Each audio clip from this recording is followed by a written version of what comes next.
Bonjour à toutes et à tous et bienvenue à cette nouvelle conférence en ligne sur la thématique de la santé et du mieux-être au travail.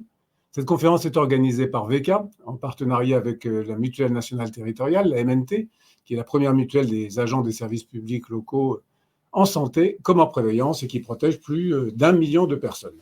Cette conférence est conçue autour de l'intervention de 2 lauréats des prix santé et mieux-être au travail, initié par la MNT, qui récompense des collectivités territoriales qui ont contribué à promouvoir des programmes de santé et d'amélioration du mieux-être au travail auprès de leurs agents de manière efficace, innovante ou exemplaire. 2 d'entre elles nous ont particulièrement intéressés. Le Conseil régional Grand Est, qui a été doublement récompensé par 2 prix pour la création de son réseau d'assistants et conseillers de prévention multisite à plein temps dans la catégorie santé au travail et acteurs du territoire, et qui sera le premier sujet de notre webinaire. Je précise qu'il a été également l'objet du coup de cœur des internautes pour son action autour du télétravail choisi. Récompenser également le CCAS de Ghana, deuxième intervenant, qui, afin d'améliorer la qualité de vie au travail de l'équipe du service d'aide à domicile, a mis en place une démarche participative fondée sur un management bienveillant. Elle s'est concrétisée en formation et en réorganisation des missions support et des méthodes de travail. Pour préparer ce webinaire, j'ai demandé à nos 2 invités de répondre à de nombreuses questions. Quel était le contexte, quels objectifs pour ces actions, qui est concerné et impliqué, quel dispositif mis en place et avec qui, quel délai, quel coût, quelles difficultés rencontrées, parce que c'est aussi intéressant de voir les difficultés qu'on a pu rencontrer et quels résultats, bien sûr. Voilà, nos invités répondront au mieux dans leur présentation dans un véritable partage d'expérience intervenante que je m'empresse de vous présenter. Valentine Tagu, vous êtes chef de service qualité de vie au travail au sein des services de la DRH de la région Grand Est. Bonjour Valentine Tagu. Bonjour à tous. Et Frédérique Etienne, directrice du CCAS et de la Maison des services et de la solidarité de la ville de Ghana. Bonjour Frédérique. Bonjour. Merci à toutes les 2 pour votre présence. Vous pourrez poser vos questions via l'icône questions qui apparaît sur votre écran. Je les relayerai au mieux auprès de nos intervenantes. Mais nous allons commencer tout de suite en commençant par vous, effectivement, Valentine Tagu. Vous écoutez sur ce qui a mis en place la région Grand Est, dont d'ailleurs j'ai remarqué que le logo s'accompagnait de ces mots « la force d'un tout ». Ça à un endroit qui destine à souligner que vous êtes des territoires unis et plus forts ensemble. Je vous passe la parole, Valentine Tagu. Merci, Monsieur Périnel. Écoutez, bonjour à tous. Alors, je vais préparer les bonnes slides. Voilà, donc je vais commencer par vous évoquer la genèse du projet de réseau des assistants et conseillers de prévention multisite. Alors, ce projet, il est le fruit d'un contexte qui est celui de la fusion des régions Alsace, Lorraine et Champagne-Ardenne, donc en 2016, qui avait des fonctionnements très différents, y compris en matière de prévention. Et puis le constat finalement d'une certaine inefficacité de la fonction entre guillemets classique qui est habituellement attribuée aux assistants et aux conseillers de prévention. Donc finalement la fusion, ça a été l'occasion pour la région Grand Est de s'interroger sur ces dispositifs et de revoir finalement nos pratiques, nos démarches, nos dispositifs de manière à les améliorer. Et puis, le second élément de contexte important, alors qui n'était pas encore complètement présent en 2016-2017, c'était qu'on souhaitait conduire une évaluation des risques professionnels à l'échelle du Grand Est et que pour cela, il fallait nous doter de ressources, puisque, comme vous le savez, on est sur un vaste territoire. Donc, la question de la conduite de cette évaluation commençait déjà à se poser.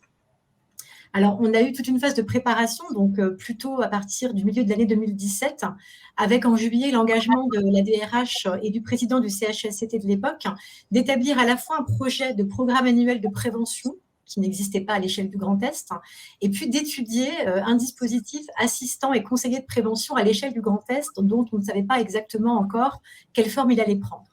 Il y a eu du travail, évidemment, de réflexion, notamment conduit par David Florent, qui était à l'époque le chef du pôle prévention des risques, qui, je crois, est parmi nous aujourd'hui, pour finir par ensuite valider au mois de décembre 2017, donc de la même année, par le CHSCT, donc à la fois ce programme annuel de prévention, et dans ce programme annuel de prévention figurait en priorité numéro 1 la réflexion à mener, l'engagement de mener cette réflexion sur la fonction des assistants et conseillers de prévention. Au mois de janvier de l'année suivante, donc très peu de temps après ce CHSCT, on a travaillé avec nos représentants du personnel siégeant au CHSCT sur les constats qu'on avait pu finalement établir à l'échelle du Grand Est sur la manière de fonctionner de nos assistants et de nos conseillers de prévention, avec, comme je l'ai dit en introduction, finalement, le constat quand même d'une certaine inefficacité de ces fonctions-là qui avaient du mal à vivre parce que les agents faisaient ça comme ils pouvaient parmi leurs autres tâches, quand c'était possible pour eux, quand on les autorisait aussi à exercer ces fonctions-là. Donc, voilà, le constat était quand même assez unanime du fait que c'était compliqué de faire vivre cette fonction. Donc, l'idée a peu à peu émergé d'avoir finalement un réseau d'assistants et de conseillers de prévention professionnels, c'est-à-dire qu'ils fassent vraiment ce métier à 100%, sur un vrai métier qui soit référencé au niveau de notre référentiel métier. Et puis la question du réseau, elle était aussi importante, de manière à mailler l'ensemble du territoire, mais je vais y revenir. Alors, ensuite est venue la phase de validation de cette démarche, avec en juillet 2018, donc un an après finalement les premières réflexions, une validation au niveau du CHSCT sur ce projet d'assistant et de conseiller de prévention multisite. Et puis, au mois de novembre, le CT a validé la création de 15 postes d'assistants de prévention et a validé finalement l'ensemble du dispositif. Ensuite est venue une phase de préparation, de construction de l'installation finalement de ce réseau, avec une phase de recrutement de février à avril 2019, de désignation également des conseillers de prévention et puis d'un référent au niveau du pôle prévention des risques qui puisse accompagner la structuration de ce réseau, accompagner les formations, je vais également y revenir, et puis la préparation matérielle également de l'arrivée de ses collègues qui devaient prendre leurs fonctions dans les meilleures conditions possibles, bien évidemment. Donc, ce réseau s'est officiellement installé le 2 septembre 2019, donc environ un peu plus de 2 ans après les premières réflexions sur l'idée de revoir finalement la structuration de la fonction d'assistant et de conseiller de prévention. Alors, en parallèle de ces étapes, évidemment, il y a eu plein de détails à caler. Vous imaginez, donc, la question des formations, je vais également y revenir, la question de l'installation des collègues qui sont hébergés dans les maisons de région, qui avait toute une partie de logistique à réfléchir, à travailler avec nos collègues des maisons de région qui devaient accueillir donc, ces assistants de prévention. L'accès aux véhicules, la création d'une boîte mail générique, la mise en place de tableaux de suivi d'activité. Enfin, voilà, il y a eu vraiment un gros travail de préparation pour que les collègues puissent officiellement s'installer au mois de septembre avec tout ce qu'il fallait. Alors, je vais maintenant passer à la description du projet de manière un peu plus détaillée. Donc, l'objectif, vous l'avez compris, c'était bien de professionnaliser la fonction d'assistant de prévention et également de conseiller de prévention, en créant donc un véritable métier, mais également en créant un réseau. Alors, les principes de cette démarche, le premier, c'était qu'on souhaitait que ce réseau soit bien rattaché au pôle prévention des risques professionnels. Ça, c'était vraiment important pour nous à l'époque, ça l'est toujours aujourd'hui, parce qu'il y avait cet enjeu d'unité, finalement, en matière de philosophie, d'action, de consignes de travail, de méthodes et d'outils. Et ça, en période de fusion, avec plutôt une vocation de la région à territorialiser, ce qui est tout à fait légitime. Voilà, on s'est inscrit dans quelque chose d'un peu différent, mais avec à cœur vraiment d'harmoniser les pratiques et d'assurer une unité des pratiques et des méthodes sur l'ensemble du territoire. Donc ça, c'est le premier principe qui était vraiment important. Ensuite, le périmètre d'action des assistants de prévention, il est calqué sur celui des 12 maisons de région qui existent au sein de la région Grand Est. Donc, à raison d'1 ou 2 assistants de prévention par maison de région, selon le périmètre géographique. Donc, on a 15 postes actuellement, c'était déjà le cas au début du réseau, et puis 3 postes de conseiller de prévention. Les fonctions ont été ouvertes dans le cadre du recrutement aux agents de catégorie C et B des filières administratives et techniques. On a souhaité vraiment ouvrir au maximum le recrutement de manière à permettre à un maximum d'agents de pouvoir postuler. Et ça a été le cas donc en interne, puisqu'on a eu sur les 15 postes 13 mobilités internes, ce qui a permis à un certain nombre de collègues d'évoluer dans leurs fonctions, et puis 2 recrutements externes.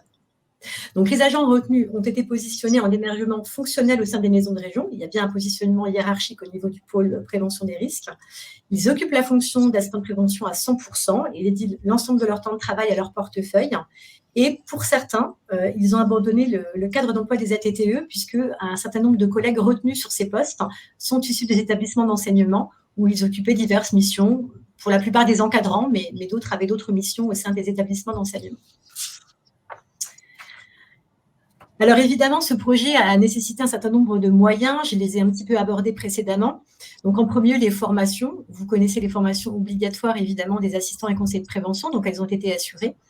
Mais on a également mis un gros accent sur des modules complémentaires afin vraiment de former les collègues à la prévention des risques d'une manière plus globale, mais également à tout ce qui était outils bureautiques, puisqu'on était sur certains collègues qui n'étaient pas acculturés vraiment à ces outils-là, puisqu'ils étaient issus de formations et de métiers complètement différents. Donc, l'enjeu pour nous, c'était vraiment de monter tout le monde en compétences, à la fois sur le domaine technique de la prévention, mais également sur le domaine entre guillemets plus bureautique, suivi d'activité, parce que ça fait partie de leur mission. Il y a un gros suivi de l'activité, du reporting, etc. Donc, c'était important que tout le monde soit à niveau. On a également, par exemple, pendant le confinement, qui a été l'une de nos difficultés, mis en place ce qu'on a appelé une université de la prévention, qui a été l'occasion, du coup, de mettre le temps off sur le terrain à profit pour former à nouveau les collègues. Donc, l'accès à des véhicules, ça paraît bête, mais c'est un vrai sujet. Hein. Les assistants et conseillers de prévention sont amenés à énormément se déplacer, donc ça nécessite qu'ils aient accès aux véhicules de la région. On a retravaillé sur les lettres de cadrage, donc étoffées pour que ça corresponde vraiment à la réalité de leur mission. Et puis, bien sûr, à une fiche de poste, une véritable fiche de poste qui décrit précisément les missions. Donc, la première mission qui a été confiée aux assistants de prévention, c'était déployer les registres santé et sécurité au travail. Voilà, qui existaient, mais pas forcément de manière très encadrée. Donc, la première mission, ça a été ça, de les installer, de les présenter, de faire en sorte qu'ils soient bien compris par chacun. Et puis, d'analyser ensuite les accidents de service. Ça a été aussi la première mission qui a été mise en place. Et puis ensuite, on les a formés pour qu'ils deviennent vraiment des acteurs de terrain dans le cadre de l'évaluation des risques, mais je vais y revenir. Il y a eu également un gros travail d'accompagnement par les conseillers de prévention et par le pôle prévention d'une manière générale de l'ensemble des collègues. Alors, je viens maintenant plus précisément sur la question des missions. Alors, je vous présente très rapidement l'organigramme actuel du pôle prévention des risques, donc avec Clément Paté, qui est aujourd'hui le responsable du pôle. Donc, on a une mission qui a trait plus aux vêtements du travail en jaune. En vert, on a plutôt les projets structurants qui sont assurés par des chargés d'études. Et puis, en violet, vous avez la partie terrain, la partie prévention de proximité avec ce réseau assistant et conseiller de prévention. Donc, il y a un lien hiérarchique entre le chef du pôle et l'ensemble du réseau et un lien fonctionnel entre les conseillers de prévention et les assistants de prévention.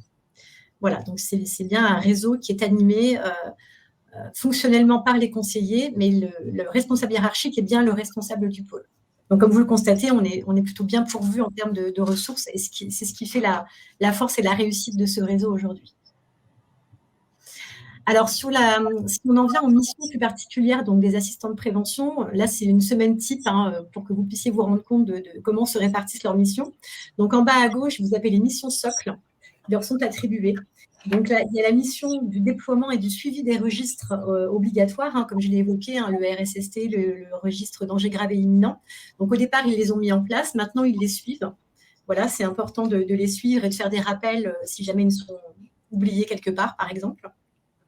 Il y a une grosse partie analyse d'événements, donc les accidents de service, les presque accidents, puisqu'on a aussi un registre de presque accidents, et puis tout ce qui peut être signalé dans le cadre des registres obligatoires, bien évidemment. Et puis enfin, une mission de conseil et de sensibilisation au risque, qui est également une mission importante. Donc en haut, à gauche, en orange, vous avez des missions qui sont davantage ponctuelles, en tout cas qui sont définies pour une année.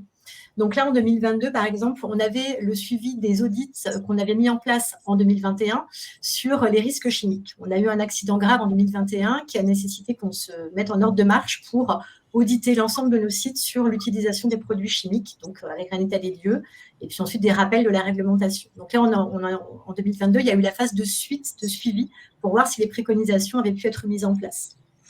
Il y a également un gros travail au niveau de l'évaluation des risques. Alors, j'insiste un peu sur ce point. Ce sont les assistants de prévention qui ont conduit les visites dans le cadre de l'évaluation des risques. Donc, ce sont eux qui ont recensé les risques avec des grilles qui avaient été préparées, bien évidemment, avec eux et qui ont ensuite saisi l'ensemble des risques dans le logiciel prévu à cet effet. Et puis, aujourd'hui, ils suivent finalement les plans d'action qui ont pu être établis dans le cadre de l'évaluation. Donc, c'est un gros travail. Ils reviennent sur site pour accompagner les responsables dans la mise en œuvre des actions et des préconisations. Donc ça, c'est un gros morceau pour eux cette année. Une grosse mission de terrain et une grosse mission aussi de préparation de cette partie-là.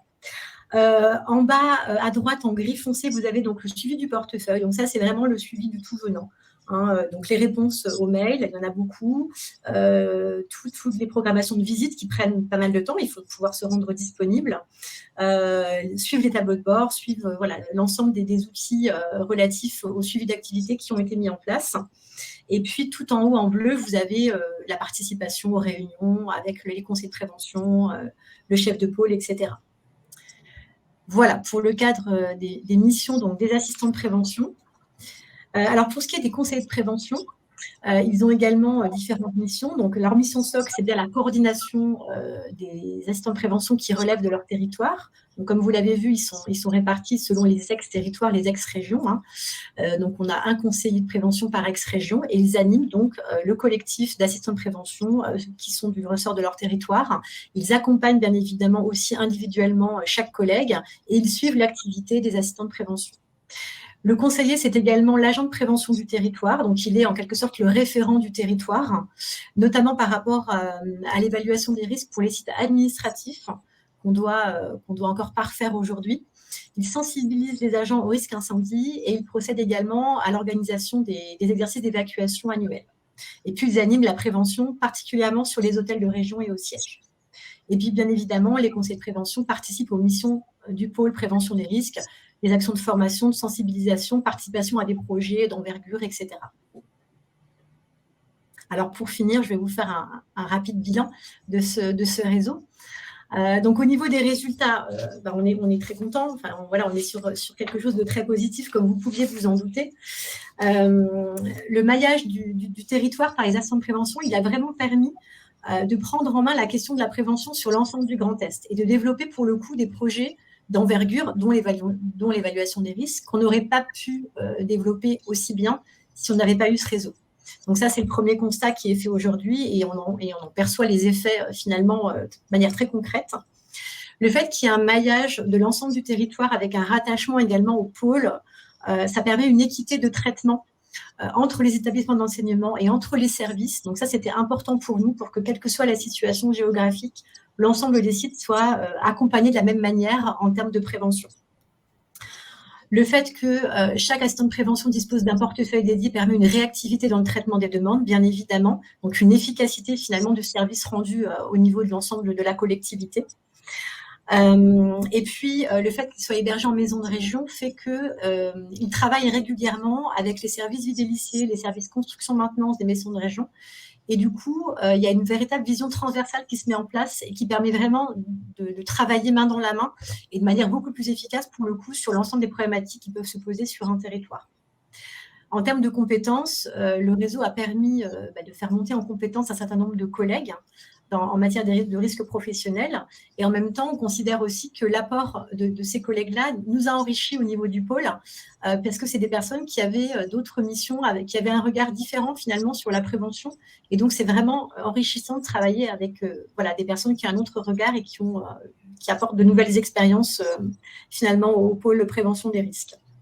Et puis, le fait d'avoir ce réseau de proximité permet aussi aux chargés d'études de se consacrer à d'autres projets, des projets plus structurants, et donc d'avoir du temps à y consacrer. On estime aujourd'hui que les collègues en poste ont pris vraiment leur mission à cœur et sont vraiment sur une perspective d'évolution de leurs compétences.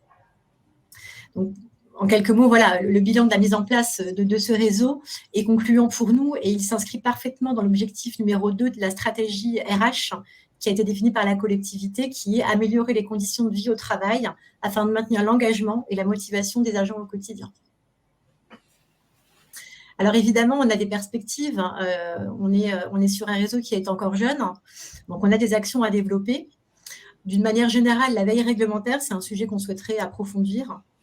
Ça fait partie des missions des conseillers de prévention et des assistants, mais c'est vrai que il faut se donner encore un peu de temps pour parfaire cette veille réglementaire. On aimerait aussi développer davantage les actions en direction des services, donc hôtels de région, sièges et maisons de région. Pour l'instant, il y a eu un gros travail d'effectuer sur les établissements d'enseignement, évidemment qui constituent la majorité de nos effectifs, avec aussi des risques professionnels quand même assez conséquents. Mais on aimerait maintenant, et ça a déjà commencé, axer un peu plus la prévention sur les autres sites. On a également voté en début d'année un programme annuel de prévention des risques professionnels et d'amélioration des conditions de travail, donc dans le cadre de la nouvelle F3SCT. Donc, on a des projets dans ce cadre-là qu'on va développer et pour lesquels on aura besoin du concours du réseau assistant de prévention.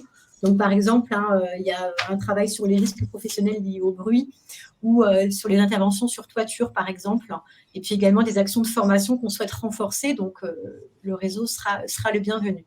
Et puis, toujours la question de travailler en transversalité et en pluridisciplinarité, ça, c'est vraiment important pour nous. On est sur une grosse région avec beaucoup de sites, donc il y a vraiment un enjeu global de travailler ensemble sur les sujets de prévention. Voilà, d'une manière générale, donc aujourd'hui, la structure et l'organisation de ce réseau, elle fonctionne. On souhaite vraiment consolider l'ensemble et vraiment pérenniser ce réseau qui fonctionne vraiment bien.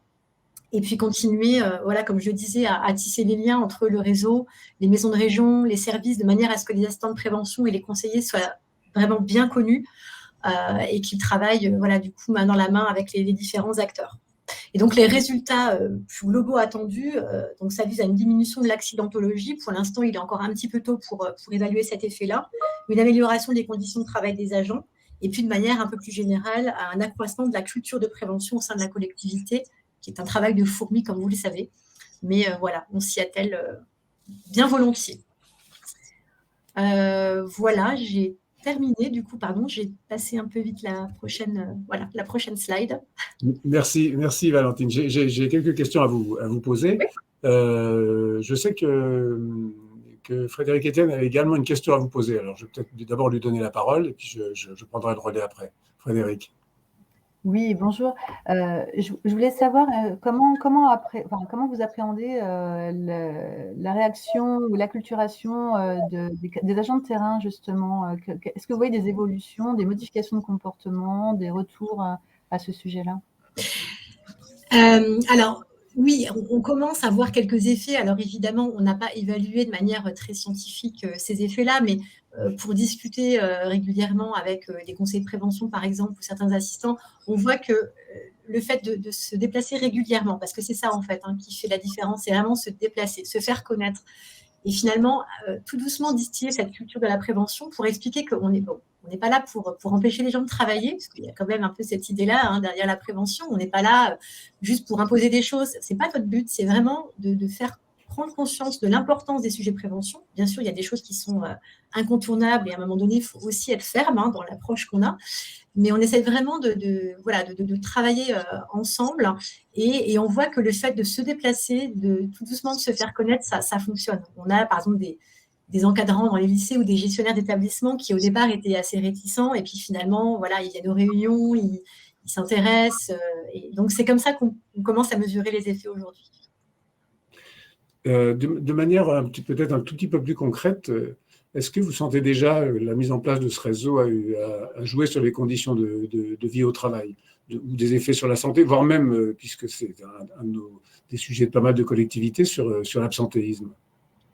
Alors, pas encore à ce niveau-là. L'absentéisme, c'est un vrai sujet chez nous aussi. On y travaille en parallèle. On a une démarche en cours.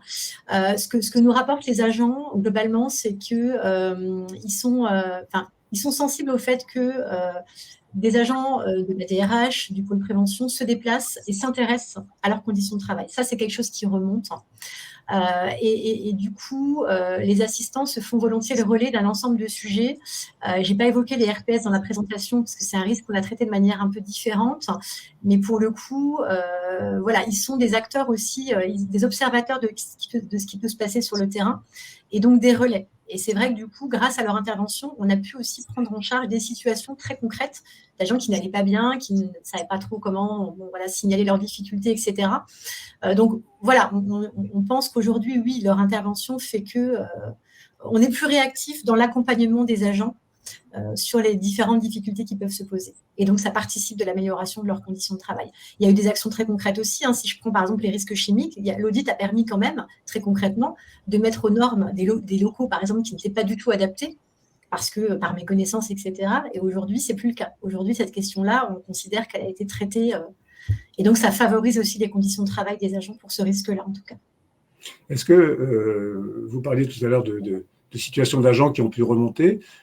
Est-ce qu'on parle beaucoup en ce moment des problèmes de santé mentale dans les équipes?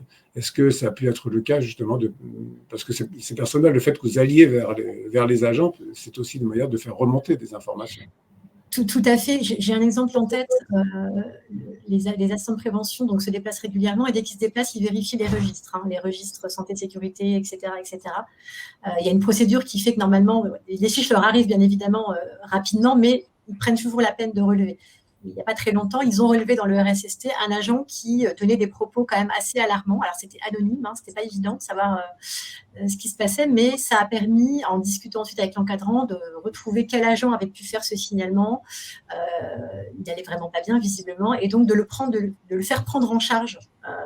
Voilà, donc le fait que l'assistant se déplace, vérifie les registres régulièrement, fait que voilà, on est quand même beaucoup plus réactif. Alors, c'est un exemple, voilà, on en a d'autres d'agents qui peuvent se signaler, mais celui-là m'avait particulièrement marqué parce que bon, le RSST n'est pas forcément fait pour tout ce type de situation-là. Et pour le coup, la veille de l'assistant a permis tout de suite de relever et d'aller creuser surtout et de retrouver cette personne qui n'avait pas souhaité mettre son nom. Et donc de prendre en charge cette personne pour un problème qu'on peut qualifier de santé mentale, en effet. Ce qui veut dire qu'au-delà d'une démarche qui au départ était de la prévention, c'est effectivement j'allais dire, je n'ai peut-être pas le bon terme, mais une sorte de courroie de transmission aussi, et de remonter d'informations qui sont importantes, qui ne seraient pas remontées dans d'autres cas. C'est ça. On a d'autres dispositifs qui permettent aux agents de se signaler. On a tout un panel de professionnels au sein de la région. On a une équipe d'infirmiers, etc. Mais voilà, on se rend compte aussi que parfois, malgré la présence de ces professionnels, le fait qu'on ait vraiment quelqu'un qui soit repéré, et puis voilà, le fait de passer par des écrits aussi avec ces registres, fait que parfois c'est le canal qui va être privilégié, et l'assistant, oui, est là aussi, c'est pas sa mission première, mais en tout cas, il est là pour faire remonter certaines problématiques.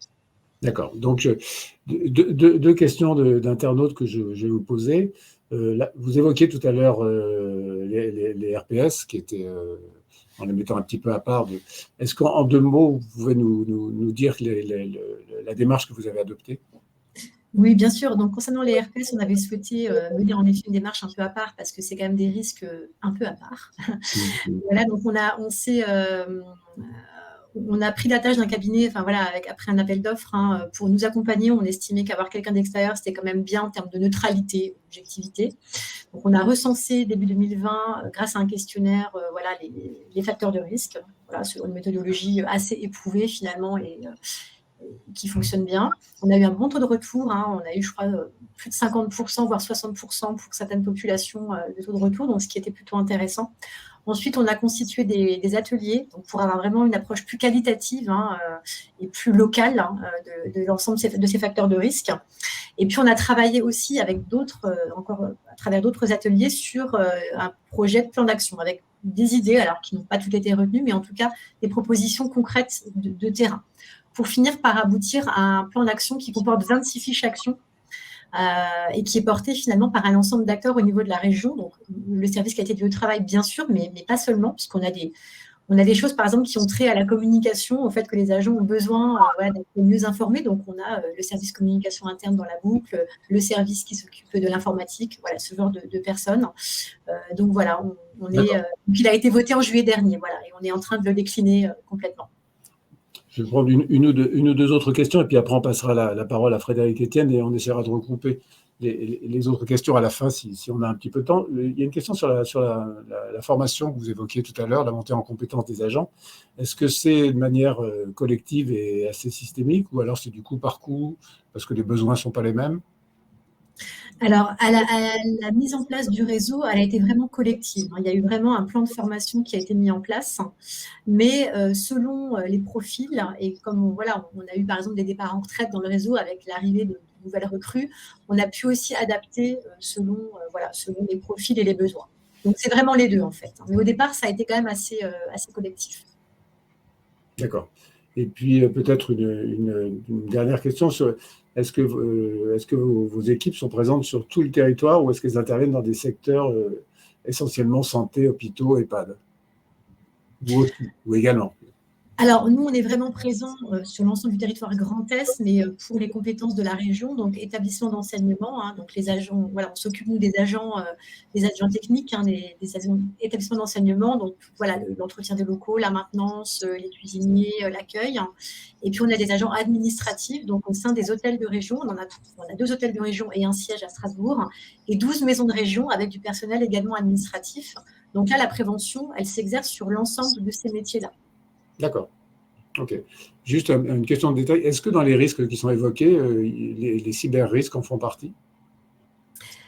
Non, alors pas pour le moment. C'est vrai que ça, c'est un risque qui est évoqué beaucoup par notre direction du numérique et notre direction juridique. Donc, on est dessus, mais c'est vrai que c'est pas, voilà, c'est pas un risque professionnel finalement en tant que tel. Donc, il est traité autrement par d'autres professionnels au niveau de la région. D'accord, parce qu'on sait qu'il a aussi des dégâts humains aussi Tout à fait. après les cyberattaques. Ce sera l'objet d'autres webconférences. À ce stade, merci Valentine. Il y a d'autres questions, mais on essaiera de les regrouper à la fin. Frédéric Etienne, je vais vous passer la parole. Je suis désolé, mais on a 1 heure et tout est intéressant. Pour nous parler de ce que vous avez mis en place au CCAS de Ghana. C'est vrai qu'à un moment, on parle beaucoup d'attractivité de la fonction publique territoriale, on en parlait tout à l'heure. On oublie aussi qu'il faut savoir fidéliser les équipes présentes. C'est un peu, entre autres, ce que vous avez fait au CCAS autour de la qualité de vie au travail. Je vous passe la parole, Frédéric Etienne. Bonjour. Je vais lancer le PowerPoint. Donc, effectivement, parler un tout petit peu plus fort, si ça oui. vous... Voilà, merci beaucoup. Alors, au niveau des éléments de contexte, en 2018, il y a eu un changement suite à un départ à la retraite avec une nouvelle organisation sollicitée par les élus sur le CCAS qui a fusionné avec la Maison des services. Dans ce contexte de prise de poste, un état des lieux avait été fait préalablement, qui était assez commun à pas mal de métiers du médico-social, hein, puisque le CCAS est composé d'un service d'aide et d'accompagnement à domicile. Et l'état des lieux, pour donner 3 chiffres, hein, il était assez classique dans le milieu du service d'aide et d'accompagnement à domicile, à savoir un fort taux d'absentéisme, même très élevé, puisqu'on était à un taux d'absentéisme de 25% sur la longue durée, c'est-à-dire que 5 agents sur 25 en poste étaient absents depuis plus de 3 ans.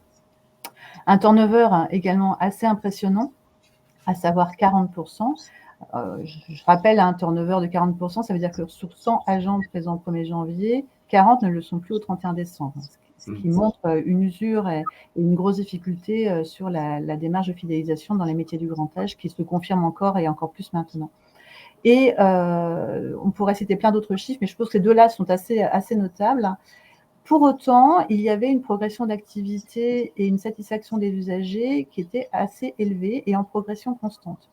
Donc, il y avait un paradoxe à la fois, une incapacité du service à pouvoir fidéliser son personnel, une attractivité en berne, de plus en plus de difficultés à recruter, et un enjeu de pérennité du service clairement posé, puisque quand on arrive à des absentéismes de plus de 3 ans, on n'est plus couvert par une assurance statutaire, donc un déséquilibre financier qui commençait à apparaître et qui pouvait du coup poser question sur la pérennité du service à moyen et long terme.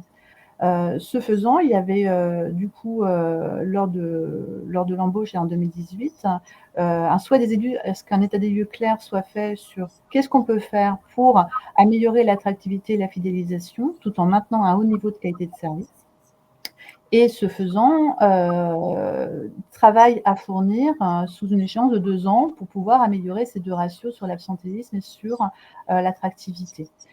Ce faisant, j'ai passé 6 mois donc à faire le tour des équipes, à pouvoir effectivement rencontrer chacune, à essayer de comprendre les difficultés dans le cas d'entretien individuel. Et début 2019 a été lancée effectivement une démarche participative où effectivement on a commencé à proposer à chaque membre de la maison des services du CCAS et du service d'aide d'accompagnement à domicile de participer s'il le souhaitait, c'était libre d'inscription, à 5 thématiques. 5 thématiques à fort enjeu: la prévention des risques professionnels, la bientraitance, on en parle beaucoup de la maltraitance depuis 1 an et demi, mais c'est quelque chose qui fait partie du corps et du socle du métier. Il y avait également le projet d'établissement et puis également qu'est-ce qu'on pouvait mettre en place au profit des personnes âgées en matière d'action de lutte contre l'isolement. Il y avait également d'autres thématiques. C'était libre d'inscription et tout de suite, il y a eu plus de 80% d'inscription du personnel sur ces différents groupes. Donc, il y avait une envie de participer, une envie de faire des propositions qui étaient déjà décelées pendant les entretiens individuels et au cours desquels, effectivement, énormément de choses ont été apportées et qui a permis, effectivement, de lancer toute la démarche par la suite. Ces groupes de travail existent encore au jour d'aujourd'hui, à ce stade. 2019, ça a été également, toujours pour faire suite aux entretiens professionnels, au lancement d'un grand plan de formation.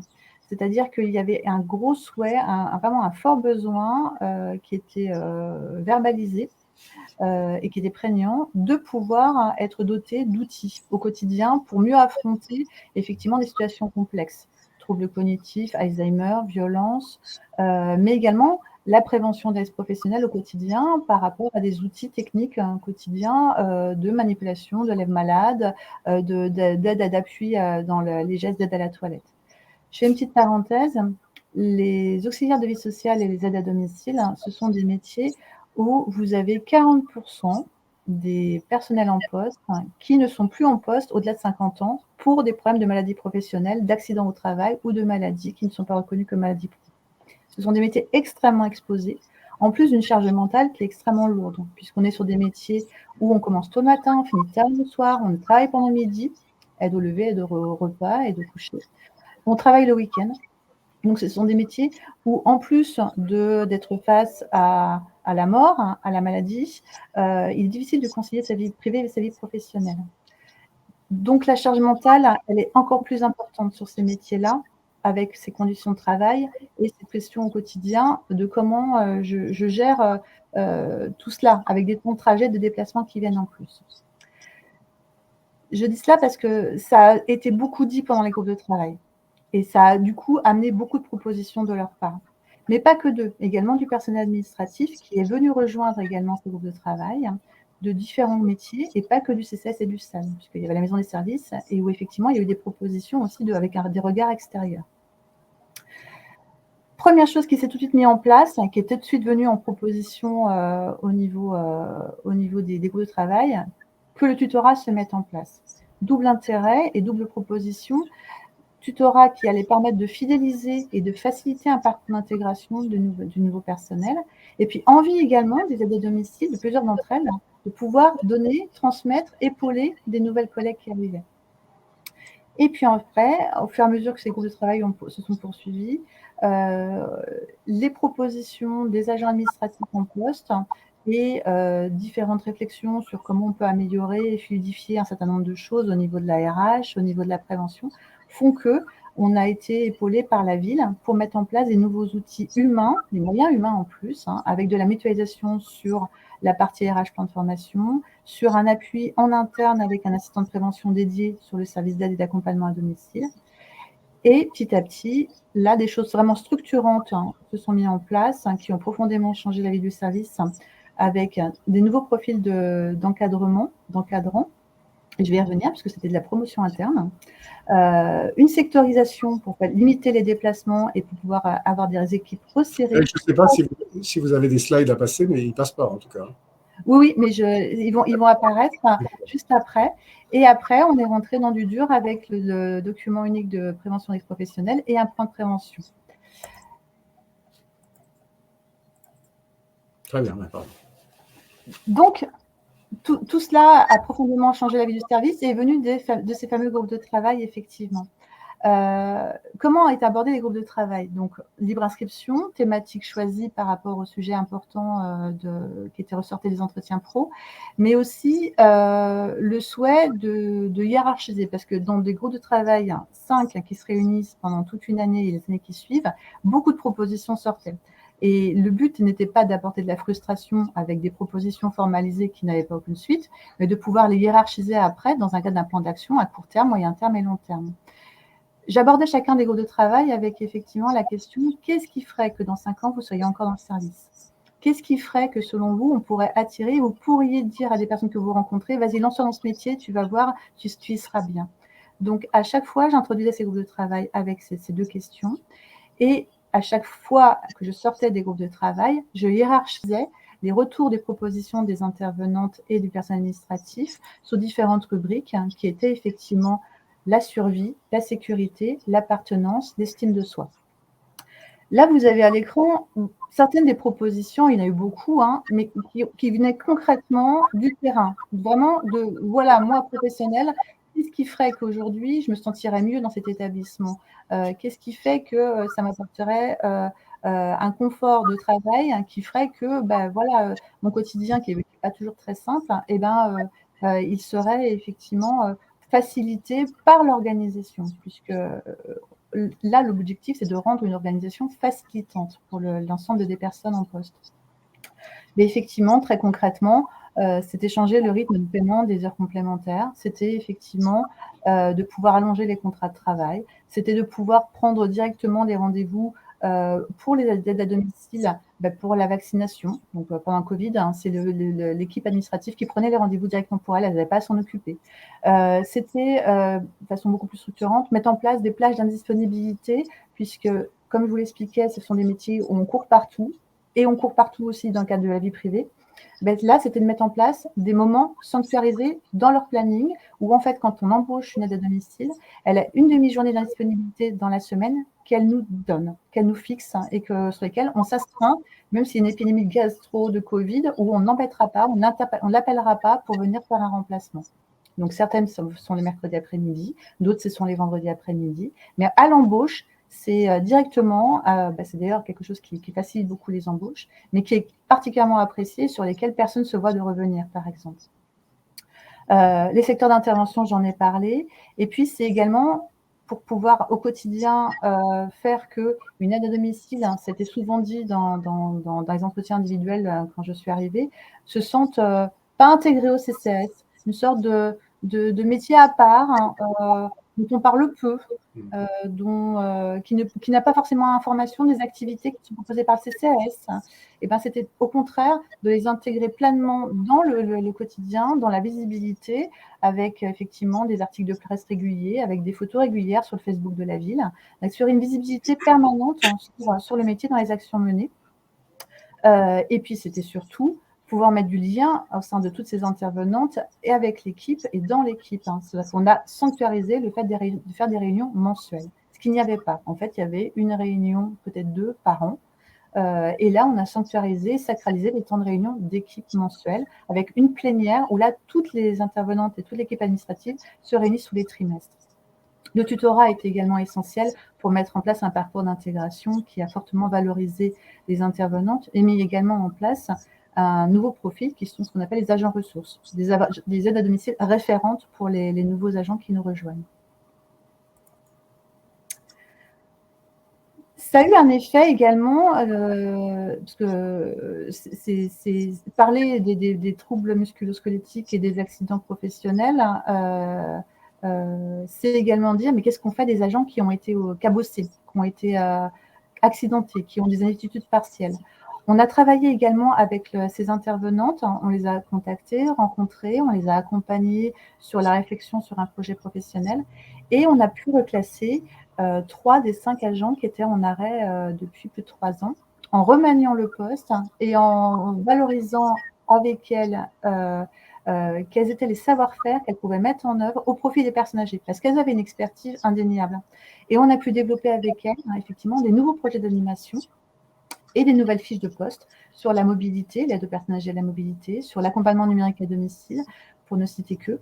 Et on a pu du coup développer avec les aides à domicile pour le CCAS et pour les personnes âgées, plus de 150 animations en 2022, alors que nous avions démarré en 2018 avec une vingtaine de dates. On est passé à 20 dates en 2018, à 80 en 2021, à 150 en 2022, parce que désormais, on est effectivement sur des aides à domicile qui participent pleinement au projet d'animation.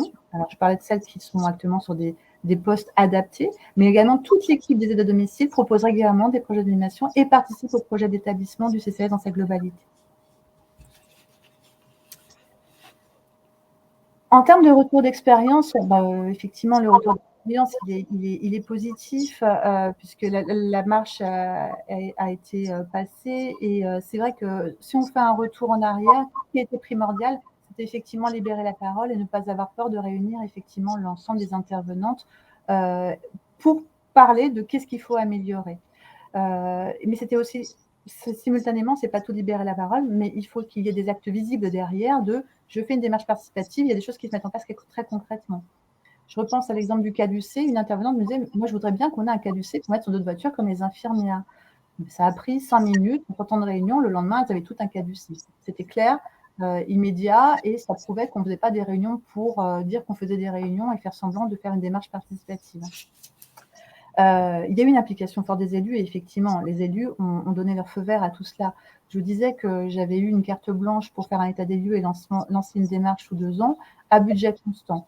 Il n'empêche qu'il a fallu que les élus s'impliquent effectivement dans la démarche et acceptent effectivement qu'il y ait des réunions tous les mois, qu'il y ait effectivement un plan de formation assez fort et lourd qui soit déployé. Et à budget constant, ça a impliqué aussi de rechercher des subventions de la part de la structure. Frédéric, j'ai le rôle désagréable d'accélérateur des choses. C'est simplement pour avoir le temps de répondre à quelques questions. Les élus ont été impliqués pour mutualiser les moyens. Les points de blocage, c'est qu'effectivement, dans une phase de changement où effectivement on est sur un peu d'autonomie, maintenant on est encore plus sur l'autonomie, j'en reviendrai à la fin, il faut accepter qu'il y ait des départs. Ça fait partie des choix individuels. Il y a des départs. Par contre, pour être rassurant et positif, on a eu 4 fois plus d'arrivées que de départs. Et ça, je vais y venir après sur les effets positifs. Et puis accepter le droit à l'erreur parce qu'on expérimente dans ce genre de phase. Donc effectivement, il y a des fois, il y a des petites marches arrière, mais c'est partie du jeu et ce n'est pas grave. Cercle vertueux pour les services et les usagers. On a une équipe maintenant qui est complètement stabilisée. On n'a plus recours à Pôle emploi depuis plus d'1 an. On a une baisse de l'absentéisme de 30% et une division du turnover par 2 en l'espace de 2 ans. Le turnover a été réduit de 40% à 20% en 2020. On a en même temps un taux de satisfaction usagé qui est maintenant à 98% et qui est stable depuis 3 années consécutives. Donc, le fait de prendre soin de nos équipes fait qu'aussi nos équipes prennent soin, et les usagers nous le disent, encore mieux sur le quotidien. Et puis, on a des postulants. On a un cooptage qui se met réellement en place avec 27 postulants reçus en 2022. Pour les agents, on a fait une enquête de satisfaction au point de départ de la démarche en 2018 et on en fait une tous les ans. Et là, les chiffres sont à l'écran, je ne vais pas les reprendre, mais on a effectivement une adhésion vraiment complète au sens au travail, au sens et au projet de l'établissement. Et on a, comme vous pouvez le voir, 90% des agents du CCAS et du SAD qui nous disent qu'ils recommanderaient le SAD, et ils le font, puisque nos 3 dernières embauches sur 5 ont été du cooptage, à d'autres salariés. On voit qu'également le fait de concilier vie privée et vie professionnelle est réellement apprécié et a attiré la plupart des agents. Et on parle beaucoup d'isolement professionnel et de marque employeur au jour d'aujourd'hui. Les chiffres aussi parlent d'eux-mêmes. On est effectivement sur une attractivité, une fidélisation et une baisse du sentiment d'isolement professionnel. Eh bien justement, on nous annonce les questions-réponses. Ça tombe bien. Un grand merci Frédéric d'avoir aussi accéléré à la fin, mais je pense que les quelques questions qui vont venir vont peut-être vous permettre de préciser. Alors, il y en a une première dont la réponse va être rapide sur la demi-journée que vous évoquiez, bloquée pour. Est-ce qu'elle est comptée dans le temps de travail ou est-ce que c'est un temps de repos bloqué sur lequel on ne peut pas les rappeler? Mais vous aviez partiellement répondu à la question. Alors, tous nos contrats sont des contrats de 28 heures. Donc, des 80%, pour une raison simple, c'est qu'effectivement, on adapte en permanence les plannings. On considère qu'un temps plein sur ces métiers-là, c'est quelque chose de très, très physique et qui met en difficulté les intervenantes. Ce faisant, on fait des contrats de 28 heures et qu'on pousse à un 100% sur le terrain quand les intervenantes nous le demandent et qu'on baisse également quand les intervenantes nous le demandent. Pourquoi je précise ça? C'est qu'effectivement, la demi-journée n'est pas du temps de travail. Les 28 heures sont réparties sur les 4 jours et demi. Vous avez parlé tout à l'heure de thématiques de travail que vous aviez listées. À quel rythme elles étaient proposées? Sur quelle durée? Les thématiques de travail. Donc, il y a eu 5 thématiques. Donc, vous me redemandez les thématiques en question? Oui, leur rythme et la durée. Oui, donc il y avait 5 thématiques, bien-traitance, prévention des risques, projet de service, lutte contre l'isolement et qualité de service, gestion de réclamation, communication. Il y avait un groupe de travail, voire 2 groupes de travail par mois. Et donc, il y a eu à chaque fois 3 groupes de travail de la même thématique qui se sont enchaînés sur un trimestre. Et après, on enchaînait sur un autre groupe de travail avec la même thématique. Enfin, en fait, on avait un trimestre avec une thématique, si vous préférez. D'accord. Et on avait en continu le projet de service, le groupe de travail projet de service, qui reprenait toutes les propositions des autres pour articuler tout cela. Une question qui vous concerne peut-être toutes les deux, c'est ce que vous venez de nous expliquer. Il y a eu la période du Covid en pleine mise en œuvre de ces plans d'action. Comment est-ce que vous l'avez géré ou intégré dans vos démarches? Est-ce que ça a eu un effet particulier sur vos actions? S'il n'y avait pas eu le Covid, est-ce que ce serait passé autrement, en d'autres termes? Alors, pour répondre, on avait pensé la sectorisation avant le Covid. Et en fait, on a finalisé la sectorisation grâce au Covid. C'est-à-dire qu'on était toutes chez nous et on s'appelait pour continuer à travailler sur la sectorisation et on a pu la déclencher juste après le confinement. La deuxième chose, c'est que moi, je mesure vraiment l'impact de ces démarches participatives maintenant, mais j'ai vraiment eu un retour de toute l'équipe au début du confinement, parce qu'on a eu 80% des filles qui ont répondu présentes au moment du confinement pour être sur le terrain. Et ça, en termes d'implication, en termes de motivation, enfin voilà, ça parle, je pense, très clairement. Valentine, peut-être sur la question de l'impact Covid sur. Alors, l'impact Covid, ça a été finalement de freiner et de différer certains projets. L'évaluation des risques venait à peine de commencer, on a dû différer. L'évaluation des RPS également. Et sur l'installation du réseau, c'est vrai que pour certains collègues, ça n'a pas été simple. C'est quand même des métiers de terrain. On n'était pas autorisé, du coup, pour le coup, à sortir. Donc, il a fallu trouver des parades pour occuper tout le monde, notamment la formation. Mais c'est vrai que ça n'a pas forcément été bien vécu par tout le monde à ce moment-là. D'accord. Frédéric, vous parliez de 27 postulants là, en 2022, ce qui est quand même assez étonnant dans un secteur qui n'est pas évident et parfois un peu en pénurie. Dans les profils que vous avez eus, c'était des personnes assez proches géographiquement, j'imagine, qui étaient et comment ça s'est passé? C'était du bouche à oreille, c'était la presse locale, c'était. Alors donc, on a pu recourir à pas, comme je vous le disais, c'est beaucoup de bouche à oreille, hein, on le voit. Alors déjà, on bénéficie nos meilleurs commerciaux, au-delà de Pôle emploi, LinkedIn et tout ce qu'on peut imaginer. Nos meilleurs commerciaux, c'est nos aides à domicile et nos professionnels. Hein. Avoir une bonne image et avoir des employés qui sont contents et satisfaits de ce qui se passe dans leur quotidien, c'est leur meilleur pourvoyeur. Et effectivement, on a quasiment autant de postulants qui ne sont pas du métier que de postulants qui le sont. 50-50. Donc, des gens qui se lancent, qui se testent, ça marche pas. Hein, après, effectivement, on peut avoir une idée de ce métier et puis que ça marche pas. Mais vraiment, ce que je vois, c'est 2 phénomènes. Le cooptage, hein, donc je vous disais, là, on a eu trois dernières recrues et sur les 3, 2 ont été du cooptage, hein, donc des proches, des amis de nos aides à domicile. Et puis, on a aussi un nouveau phénomène qui est le phénomène de salarié boomerang. J'ai appris le terme il n'y a pas longtemps. Ah oui. Des salariés qui sont partis un peu après le confinement et qui sont revenus. Donc oui, on a un petit peu toutes les situations, mais c'est vrai que le fait aussi du prix MNT et d'avoir aussi un retentissement à ce niveau-là, ça confère du crédit aussi. Bien sûr. Une forme de légitimité. Une question sur la manière dont fonctionne concrètement le tutorat que vous évoquiez tout à l'heure au CCAS. Combien de temps dure un tutorat? Alors, c'est variable parce qu'effectivement, on l'ajuste en fonction effectivement de l'expérience ou de la non-expérience de l'agent que l'on recrute. Le responsable recrute, fait le recrutement. On a en projet d'ailleurs de maintenant co-associer les aides à domicile au moment du recrutement. Dès que le recrutement est fait en termes de choix, après, c'est l'aide à domicile ressources qui va recevoir avant l'approche terrain pour expliquer le métier, expliquer les smartphones, expliquer les plannings, expliquer comment se calculent les kilomètres pour les indemnisations, etc. Et après, qu'il embarque avec elle dans son quotidien pendant 1 jour à 5 jours. Donc, elles sont en binôme pendant 1 à 5 jours. Ok, je jongle un peu avec les questions parce qu'il nous reste peu de temps. Valentine, une question qui était arrivée que je ne vous avais pas posée sur les préventeurs. Est-ce qu'ils ont la qualification IPRP? Non, non, ils n'ont pas cette qualification-là. Bon, d'accord. Pas plus de commentaires.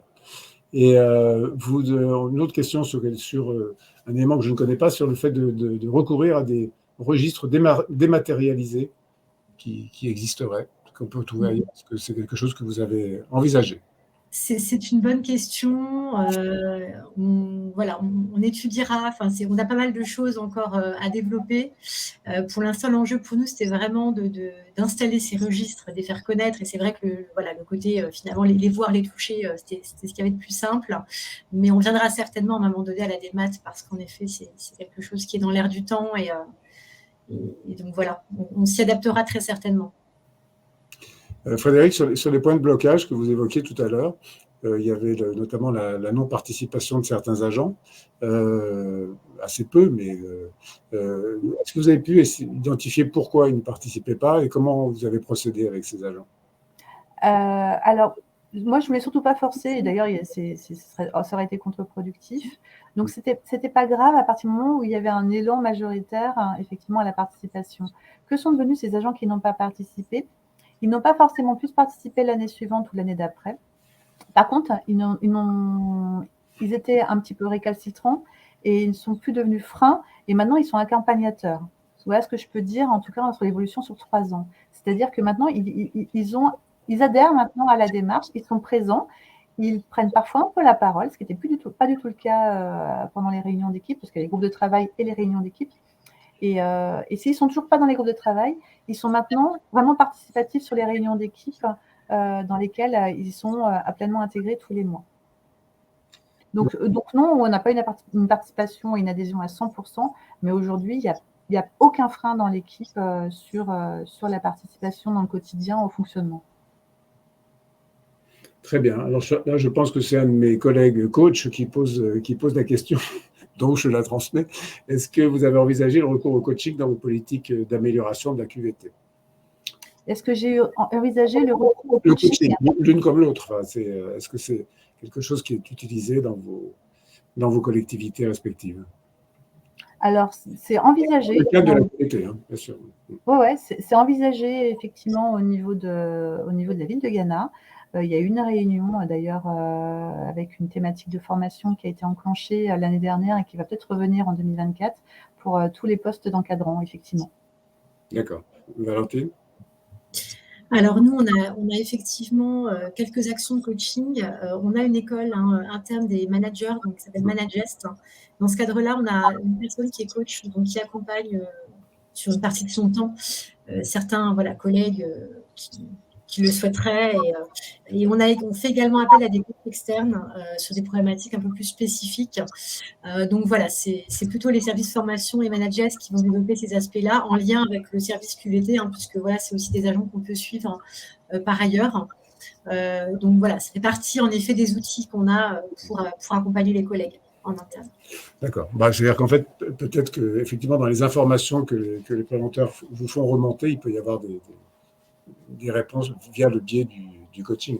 En tout cas, on arrive malheureusement à la fin de cet échange. C'est vrai qu'on a l'impression que ce soit l'une comme l'autre que la considération des agents, la montée en compétences, les bonnes conditions de travail, c'est un petit peu les secrets ou l'évidence, mais en même temps le secret d'une collectivité attractive, puisque c'est quand même un sujet dont on parle beaucoup. En tout cas, vous en êtes l'une comme l'autre des bons exemples. Et merci vraiment à toutes les deux pour vos interventions et de votre disponibilité pour répondre aux questions. Là, il y a cette phrase qui dit qu'il y a de richesses que d'hommes et de femmes. Je pense que c'en est un bon exemple. Pour tous ceux qui n'auraient pas eu de réponse à leurs questions, je vous précise qu'il existe une ligne VK, ligne expert. Vous pouvez poser directement vos questions dans un réglementaire par téléphone des experts. Et puis que de toute façon, avec l'accord de deux intervenantes, les PowerPoints seront à disposition, bien sûr, de tous ceux qui nous ont vus aujourd'hui et de tous ceux qui regarderont le replay. Donc, encore une fois, merci à toutes les deux. Merci à la MNT de nous permettre de partager ces initiatives aussi intéressantes et à très bientôt. Au revoir. Au revoir.